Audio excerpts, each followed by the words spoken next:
पाकिस्तान तहरीक इंसाफ के सीनियर रहनुमा जुल्फ़िकार अब्बास बुखारी हमारे साथ मौजूद हैं।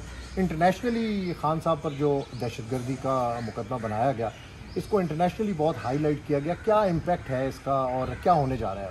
देखें, अगर आप यूके से गार्डियन से लेके न्यूयॉर्क टाइम्स तक जाएं, ऑस्ट्रेलिया के अखबारों तक, जापान के अखबारों तक जाएं, तो हर जगह दो चीज़ें हाईलाइट हुई हैं। एक इमरान खान साहब पे दहशतगर्दी का, और दूसरा इस वक्त जो टॉर्चर हो रहा है डॉक्टर शहबाज गिल और बाकी जर्नलिस्ट के ऊपर भी, वो बहुत ज़्यादा हाईलाइट हुआ। आज ह्यूमन राइट्स वॉच ने भी बोला कि टॉर्चर इज़ अ क्राइम, और वो ऐसा ऐसा शहबाज गिल के ऊपर आ जाएंगे। तो ये इस वक्त एक ऑस्ट्रेलियन न्यूज़पेपर में भी किसी ने ट्वीट किया था कि पाकिस्तान 10-15 साल पीछे जा रहा है। तो इंटरनेशनली खैर हम सबको पता है कि इस वक्त जो फॉरेन पॉलिसी है वो हुकूमत के हाथ में तो है नहीं।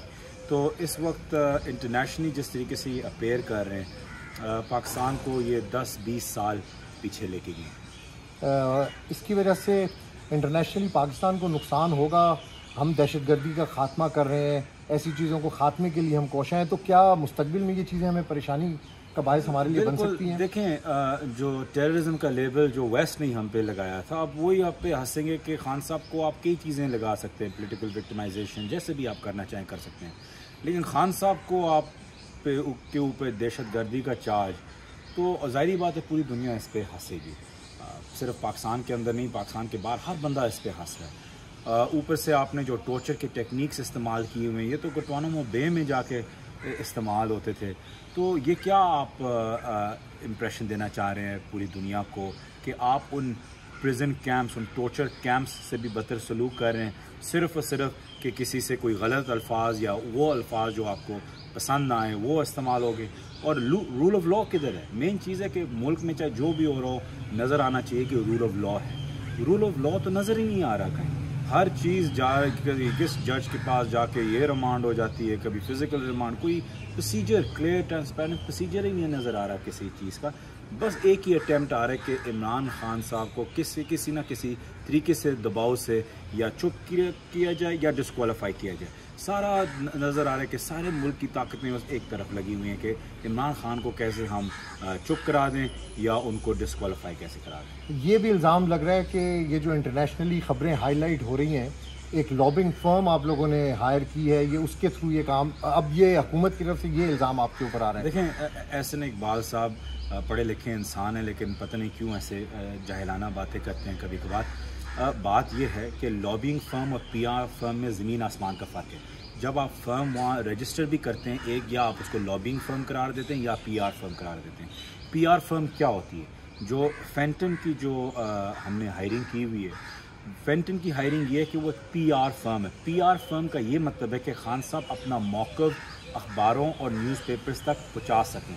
मतलब है कि कल अगर हमें CNN पे इंटरव्यू कराना चाहें तो वो पीआर फर्म हमें लिस्ट देगी कि ये एंकर मौजूद है इस इंटरव्यू के लिए। इंटरव्यू में लॉबिंग फर्म जो होती है वो आपका कि एक मुल्क का मंसूबा होता है कि जी अब हम ऑयल एक्सप्लोरेशन की तरफ जाना चाहते हैं, तो हम ऑयल कंपनीज़ को बुलाना चाहते हैं या हम लॉबी करना चाहते हैं किसी UN के किसी वोट के लिए, तो हम वहाँ एक चीज़ की लॉबिंग शुरू कर दें जो महीना, 6 महीना, 12 महीने ऐसे लगते हैं। लॉबिंग फर्म पाकिस्तान ने बिल्कुल नहीं हायर की हुई। हमने जो हमने हायर की हुई वो एक पीआर फर्म है, और वो सिर्फ़ और सिर्फ कि दुनिया को दिखा सके कि पाकिस्तान में किस किस्म का जुल्म और किस किस्म की ये आप कह रहे हैं बैकवर्डनेस के 20 साल पाकिस्तान को पीछे ले गए हैं।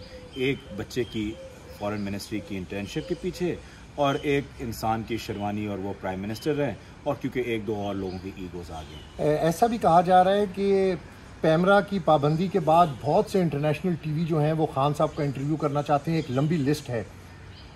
ये भी हमारी सोर्सेज हमें बताते हैं खान साहब अब इंटरनेशनल मीडिया की तरफ जाएंगे, ऐसा भी है? देखिए, बिल्कुल है। मेरी फ़ोन तो सुबह सुबह फुल होती है रिक्वेस्ट से, कौन सी अखबार यूके में, अमेरिका में। अल्हम्दुलिल्लाह लिस्ट बहुत लंबी है।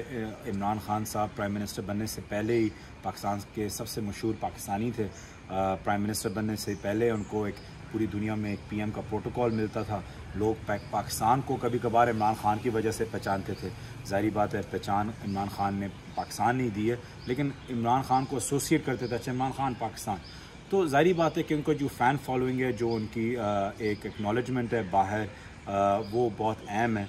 और चाहे वो उनके फेवर में हो या ना फेवर में हो, इमरान खान पे टेररिज्म का चार्ज और इन किस्म की चीज़ें हर इंसान अपनी आवाज़ उठा रहा है, चाहे वो जिस दुनिया के जिस मुल्क का हो। मेरा लास्ट क्वेश्चन है जुल्फी भाई, इमरान टाइगर्स के नाम से लॉन्च कर रहे हैं नौजवानों को एक प्लेटफॉर्म पर इकट्ठा करने के लिए। अगर मौलाना फजल रहमान मलेशिया फोर्स बना सकते हैं तो क्या इमरान खान भी अपनी टाइगर फोर्स बना सकते हैं इस तरह की? लेकिन जो हमारी टाइगर फोर्स है वो पुरअमन फोर्स है। जो फजल रहमान करते हैं और जो कई ऐसे फजल रहमान टाइप हैं वो क्या करते हैं कि वो अपना एक मिलिशिया विंग बनाते हैं, जैसे कि MQM ने बनाई थी एक मिलिशिया विंग।